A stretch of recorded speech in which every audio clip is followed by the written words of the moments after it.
பர்திமேயு சுவிசேஷ ஊழியங்கள் வழங்கும் நற்செய்தி நேரம். தேவ செய்தி பாஸ்டர் ஆர். அகஸ்டின்.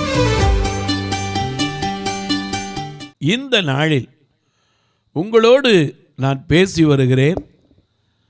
கடைசி காலத்திற்கான அடையாளங்கள் எல்லாத்துலேயும் இருக்குது எனக்கு அன்பானவர்களே. ஆனால் நாம் நினைப்போம் கடைசி காலம்னு எப்போவும் சொல்லிக்கிட்டு இருக்காங்களே, அது எப்போ வரும் ஐயா? யாருக்கும் தெரியாது. எப்போ தெரியும்? நமக்கு என்ன, இன்றைக்கி திருடன் வரும்போது சொல்லிக்கிட்டான் வரான், நாளைக்கு 11 மணிக்கு 15 நிமிடத்துக்கு ராத்திரி வருகிறேன், எல்லாம் ஆயத்தமாக கதவை தாப்பாடெல்லாம் திறந்து வைங்க நான் சொல்லிக்கிட்டு வரேன். ஆண்டவருடைய வருகையும் அப்படி தான் இருக்கும். அதே போல் கடைசி காலம்தான் அதற்கு அடையாளம். வேதம் அழகாக சொல்லுது, திருப்பிக் கொள்ளுங்க. மத்தேயு எழுதின சுவிசேஷம், உங்கள் வேதாகமத்தை எங்கே இருந்தாலும் புதிய ஏற்பாட்டில் முதல் புஸ்தகம் மத்தேயு எழுதின சுவிசேஷம் 24ஆம் அதிகாரம் 12வது வசனத்தை எல்லாரும் எடுத்து வச்சுக்கிறீங்களா? அப்படி எடுத்து தேடி எடுக்கிற வரைக்கும் நீங்களும் நானும் பாடுமா? அதிகாலையில் உன் திருமுகம் தேடி அர்ப்பணித்தேன் என்னையே, ஆராதனை துதி ஸ்தோத்திரங்கள் அப்பனே உமக்கு தந்தே, அன்பு நேசரே உன் திருமுகம் தேடி அர்ப்பணித்தேன் என்னையே, ஆராதனை துதி ஸ்தோத்திரங்கள் அப்பனே உமக்கு தந்தே, ஆராதனை ஆராதனை ஆராதனை ஆராதனை ஆராதனை ஆராதனை ஆராதனை ஆராதனை அன்பே சதா என்னுக்கே, ஆவியானதே வனுக்கே, அன்பே சதா என்னுக்கே, ஆவியானதே வனுக்கே.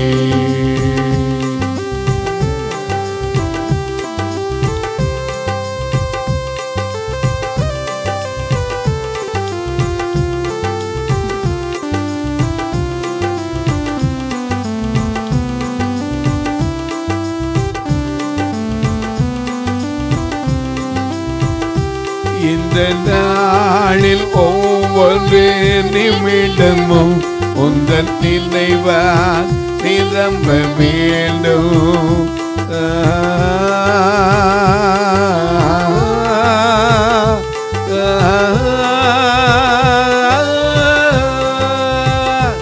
இந்த நாளில் ஒவ்வொரு நிமிடமும் உந்தன் நினைவால் நிரம்பவே.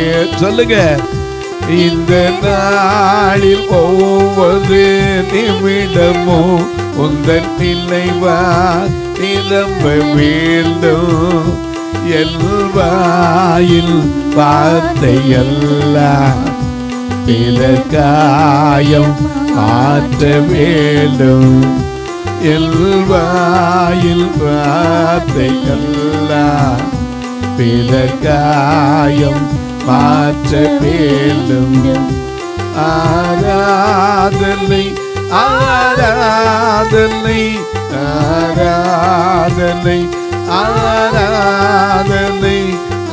ஆராதனை ஆராதனை ஆராதனை ஆராதனை அன்பே சதா என்னுக்கே, ஆவியானதே வனுக்கே, அன்பே சதா என்னுக்கே, ஆவியானதே.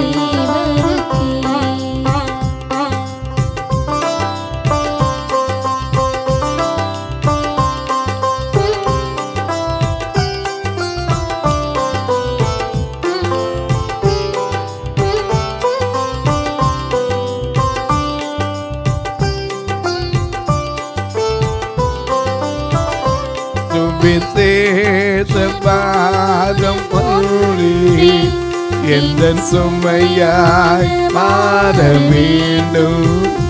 சுவிசேஷ பாரம் ஒன்றி எந்தன் சுமையாய் மாற வேண்டும். என் தேச எல்லையெங்கும் உன் நாமம் சொல்ல வேண்டும். என் தேச எல்லையெங்கும் உன் நாமம் சொல்ல வேண்டும். ஆராதனை ஆராதனை ஆராதனை ஆராதனை ஆராதனை ஆராதனை ஆராதனை ஆராதனை அந்த இயேசுராஜனுக்கே ஆவியான தேவனுக்கே அந்த இயேசுராஜனுக்கே ஆவியான தேவனுக்கே. எல்லாம் எடுத்திருப்பீங்க. இப்போ வாசிக்கலாமா? மத்தேயு 24:12. அக்கிரமம் மிகுதியாவதினால். நல்ல கவனிங்க. அன்பு குறையுதுன்னு சொல்றமே, காரணம் என்ன? அக்கிரமத்தின் மிகுதியினால். இன்னைக்கு அநேக நேரங்களில் நம்ம ஜெபம் கேட்கப்படாததுக்கு அந்த அக்கிரமம் தான் காரணம். ஏசாயா சொல்லுகிறார், கர்த்தருடைய செவி குறுகி போகல, ரட்சிக்க கூடாதபடிக்கு அவருடைய கரம் குறுகவும் இல்லை, கேட்க கூடாதபடிக்கு அவருடைய செவி மந்தமாகி விடவும் இல்லை. உங்கள் அக்கிரமங்களே உங்களுக்கும் தேவனுக்கும் நடுவாக பிரிவினை உண்டாக்குகிறது. அதுதான் பிரச்சனை. உங்கள் பாவங்களே அவர் உங்களுக்கு செவி கூடாதபடிக்கு அவருடைய முகத்தை உங்களுக்கு மறைக்கிறது. ஆண்டவருடைய பிரசன்னத்தை நம்ம தேட முடியாதபடிக்கு நம்ம தடுக்கிறது எது? அக்கிரமம், பாவம். ஏன்னா பாவம் ஐயா உலகத்தில் பெருகி போயிருக்கு, ஆனால் அதை பற்றி யாரும் யோசிக்கல. அக்கிரமம் பெருகி போயிருக்கு.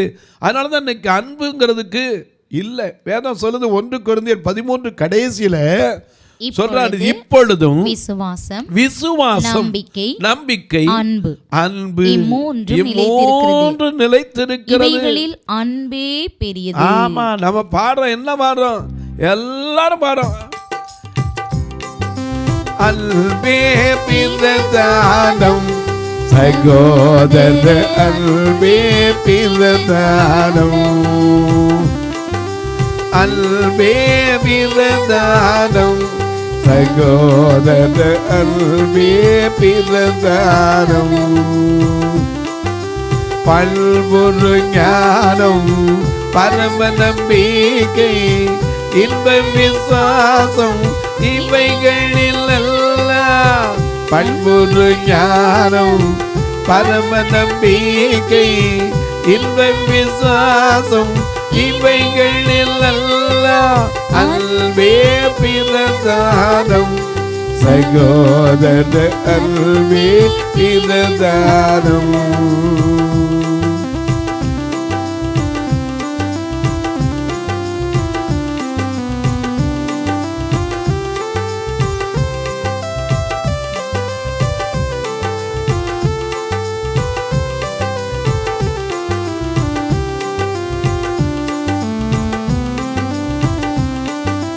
எல் பொருள் யாவும் ஈந்தளித்தாலும், என் பொருள் யாவும் ஈந்தளித்தாலும், அன்பில்லையானால் அதில் பலனில்லை.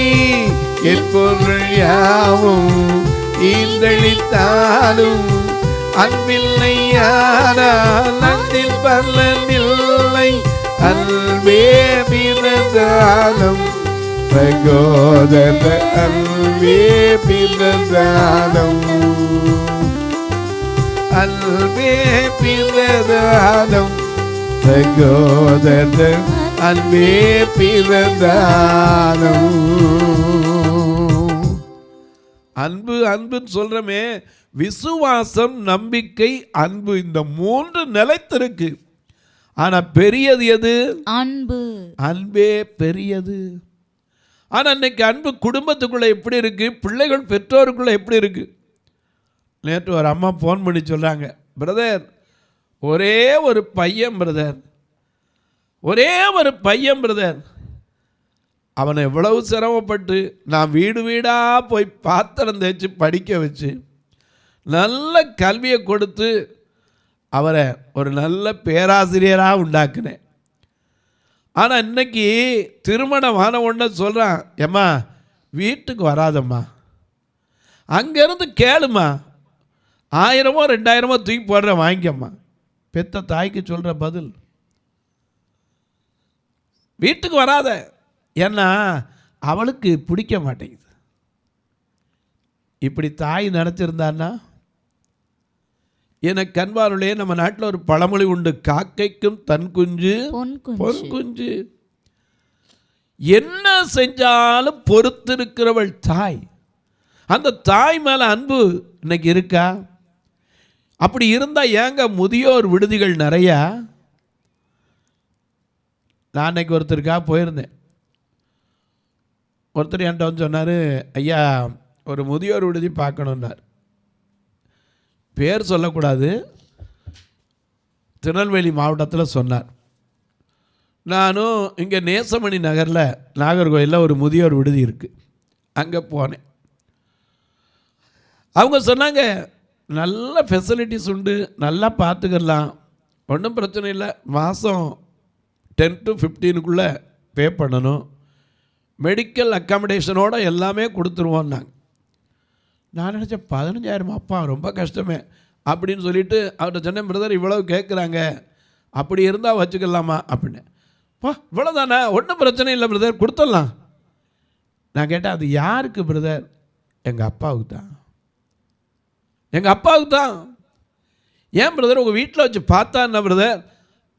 பார்க்கலாம் பிரதர், நானும் வேலைக்கு போகிறேன், ஒய்ஃபும் வேலைக்கு போகிறேன், அதனால் 2 பேரும் போயிட்டு வந்து அவரை பார்க்க முடியாது, அவரும் வயசான காலம், அப்படி இங்கிட்டு நகல முடியாது, வைக்க முடியாது, அவரை யார் இருந்து இப்போ பார்க்கறது?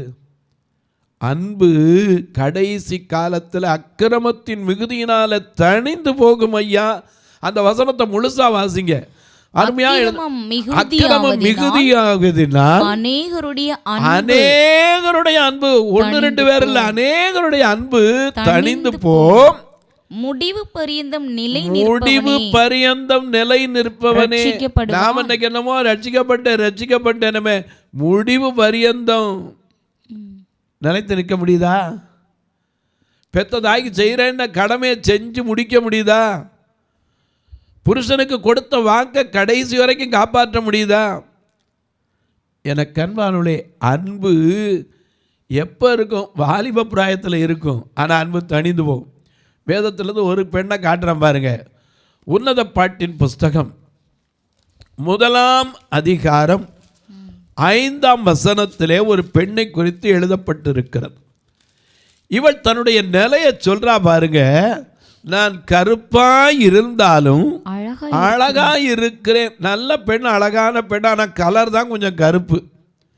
அப்படி கருப்பா இருந்தால் அழகா இருக்கிற அந்த பெண் சொல்றா, நான் கருப்பா இருக்கிறேன், என்னை பாத்துறாதீங்க, வெயில் என் மேல் பட்டது, என் தாயின் பிள்ளைகள் என் மேல் கோபம் கொண்டு என்னை திராட்சை தோட்டங்களுக்கு காவல்காரியாய் வைத்து விட்டார்கள். என் சொந்த திராட்சை தோட்டத்தையும் நான் காக்கவில்லை. அப்படிப்பட்ட கருப்பா கடந்த, வெயில்ல கடந்த, வெறுக்கப்பட்டு கடந்த இந்த சூலமத்தியை மன்னன் மாறு வேடத்தில் வந்த சாலமோன் அவள் மேல் மையல் கொண்டான். ஆகையினால அவளை அழைத்து கொண்டு பெர்ஃப்யூம் எல்லாம் போட்டு செண்டெல்லாம் கொடுத்து அவளை கொண்டு போய் அருமையாக வைத்து விட்டான். அப்படி வச்சதுனால அவளுடைய அன்பு எப்படி இருந்துச்சு?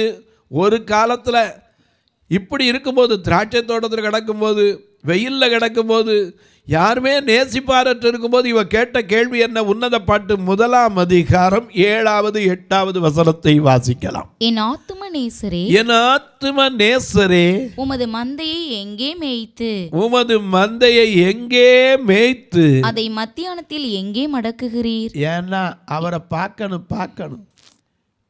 அவ்வளவு தேடி அலைந்தாள். நாம கூட பாடுறோம்ல, என்ன பாடுறோம்? அலைந்தேன் பல்லனா உம்மையே அதிகம் அலைந்து திரிந்த துரோகினா. அலைந்தேன் பல்லனா உம்மையே அதிகம் அலைந்து திரிந்த துரோகினா. அழைத்தே அல்பாலே எல்லையும் அழைத்தீதன் பாலே. அழைத்தே அன்பாலே அழைத்தீதன் பாலே. அன்பே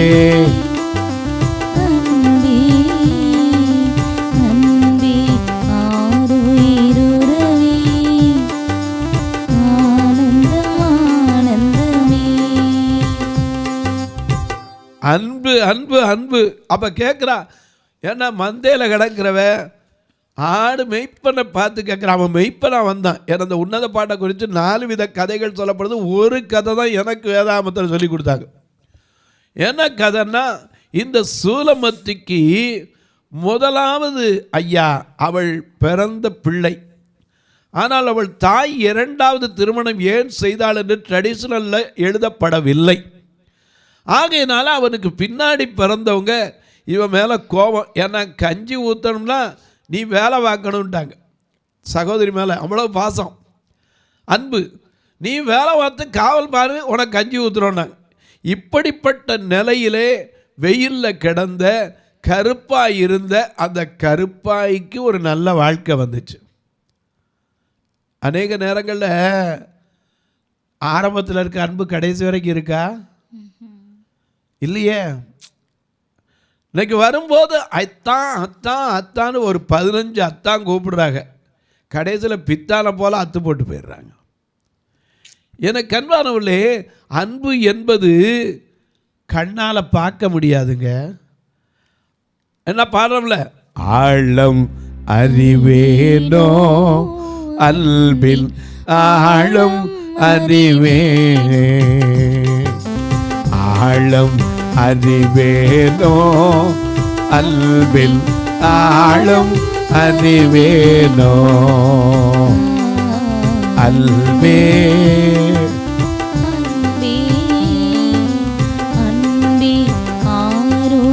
உதவே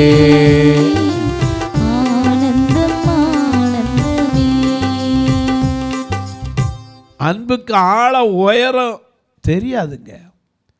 ஏன்னா அன்புக்கு எல்லையே கிடையாது. அதனால தான் வள்ளுவன் சொன்னா, அன்பிற்கும் உண்டோ அடைக்கும் தாழ், அதுக்கு தாழ் கூட கிடையாது.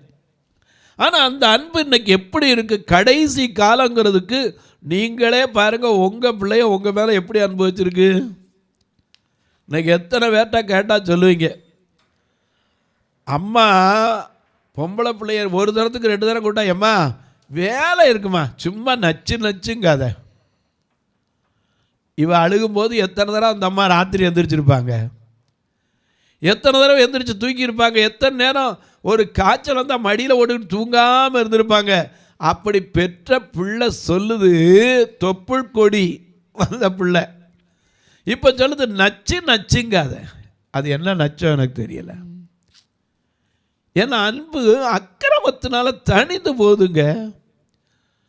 ஒரு வாலிபன்ட்ட 1.5 மணி நேரம் பேச முடியுது, ஃபோனில் சாட் பண்ண முடியுது. ஆனால் அம்மாட்ட உட்கார்ந்து என்ன செய்ய முடியல, பேச முடியல. ஏன்னா வயசான கிழவி இல்லை. எனக்கு அன்பானவர்களே, அன்பு என்பது உலகத்தில் அதுக்கு ஈடு இணையே கிடையாது. ஏன்னா அழகா சொன்னாங்க, மனிதரிடம் தேவன் காட்டிய அன்பு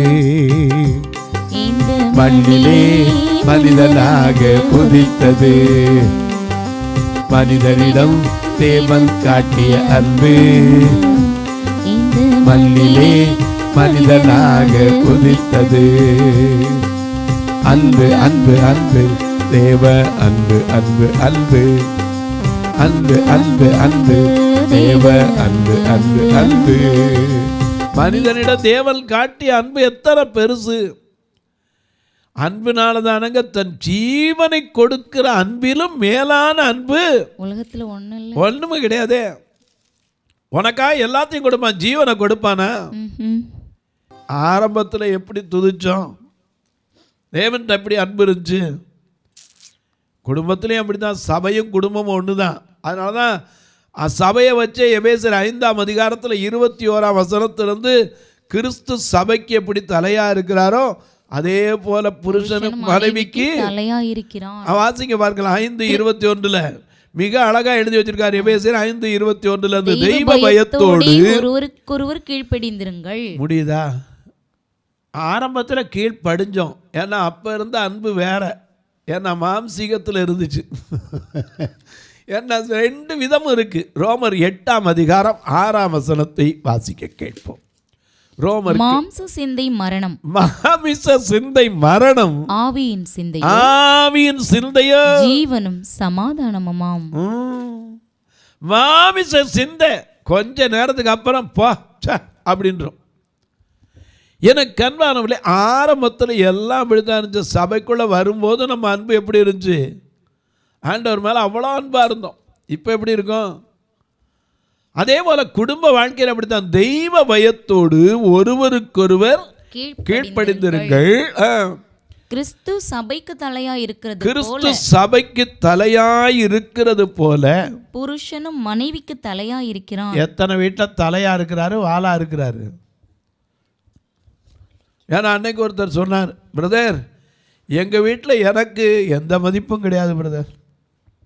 என்ன பிரதர் இப்படி சொல்கிறீங்க? ஆமாம், ஆரம்பத்தில் அன்பு இருந்துச்சு பிரதர், வேலை இல்லாமல் இருந்தால் கூட பரவாயில்லன்னாங்க, இப்போ ரிட்டையர்ட் ஆகிட்டேன், அன்பு இருக்குமா?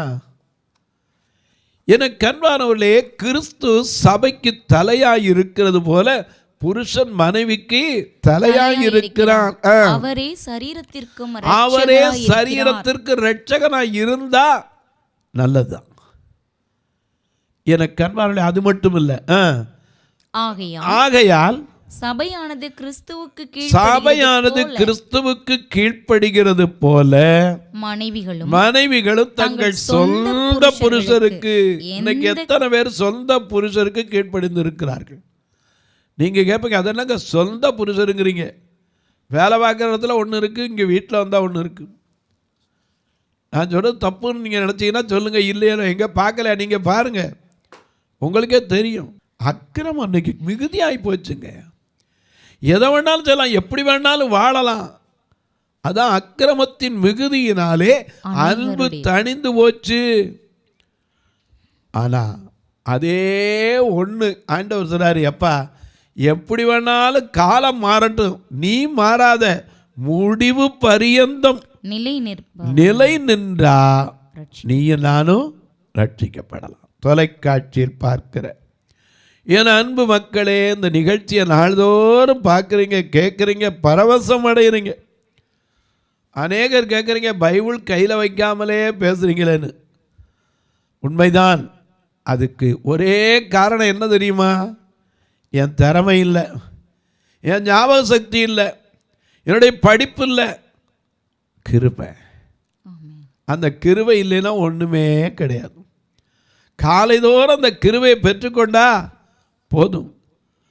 நான் எப்போ ஒன்று செய்வேன், நீங்கள் நம்புறீங்களே, 3:45 4:45 4வது ஜாமம் இயேசு நடந்து வந்த நேரம், கடலில் நடந்து ராக்கில் வந்த நேரம், அவங்கெல்லாம் பார்த்து பயந்தாங்க. அப்பந்தான் கடலில் நடக்கிறதுக்கு பேதுருவுக்கு வல்லமையை கொடுத்தார்.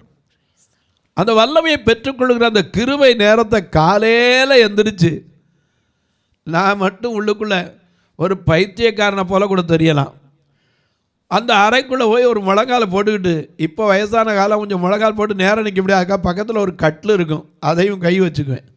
வச்சுக்கிட்டு நின்று, ஆண்டவரே இந்த நாளில் எனக்கு என்ன வேணுமோ அதெல்லாம் தாங்க, எதை பேசணுமோ அதெல்லாம் சொல்லிக் கொடுங்க. அந்த கிருபை தான் இன்னைக்கு வரைக்கும் நிற்கும். இந்த நிகழ்ச்சியை பார்க்குற நீங்கள் எனக்காகவும் ஜெபம் பண்ணுங்க, நான் உங்களுக்காக கண்டிப்பாக எப்போதும் ஜெபிப்பேன். ஏன்னா எங்களுடைய சபையோ 2 கண்ணும் பார்வையில்லாதவங்க சபை. அந்த மக்களுக்குன்னு தான் வச்சுருக்கோம். பரிதிமேய ஆலயம் தான் வச்சுருக்கோம். 2 கண்ணு தெரியாதவங்க, வயதானவங்க, வாலிபர்கள்.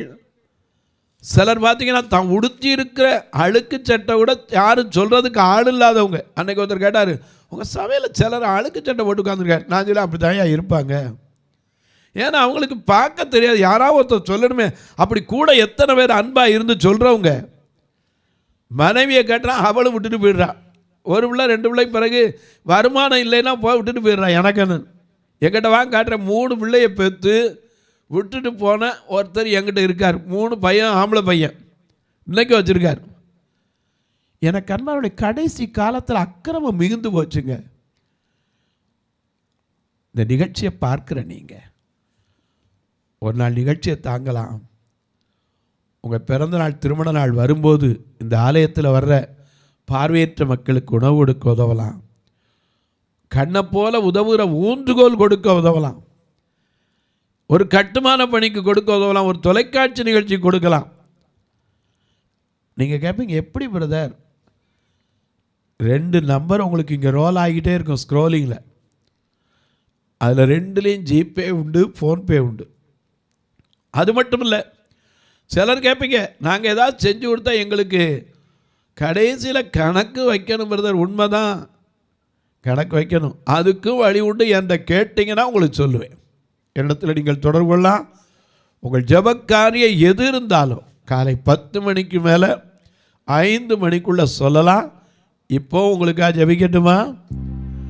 நல்ல பிதாவே, நன்றியோடு துதிக்கிறோம் சுவாமி. கடைசி காலத்திற்கான அடையாளங்கள் ஏராளம் உண்டு, ஏராளம் உண்டு.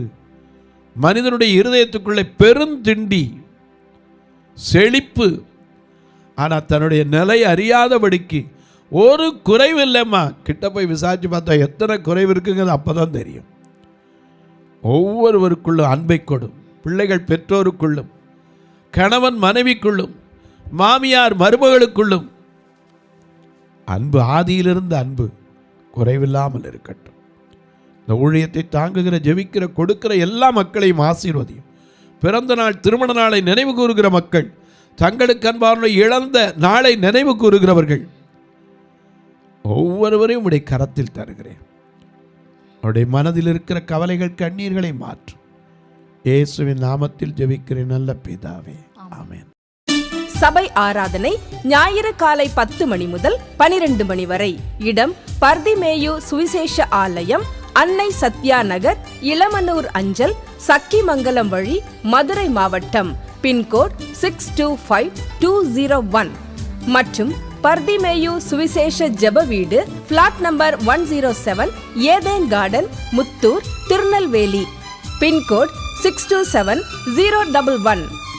சிறப்பு உபவாச கூட்டம் ஒவ்வொரு மாதமும் 2வது சனிக்கிழமை காலை 10 மணி முதல் 1 மணி வரை நாகர்கோவில் YMCA ஹாலில் வைத்து நடைபெறுகிறது. மற்றும் ஒவ்வொரு மாதமும் 4வது சனிக்கிழமை காலை 10 மணி முதல் 1 மணி வரை திருநெல்வேலி புதிய பேருந்து நிலையம் அருகில் உள்ள கிரேஸ் ஹாலில் வைத்து நடைபெறுகிறது.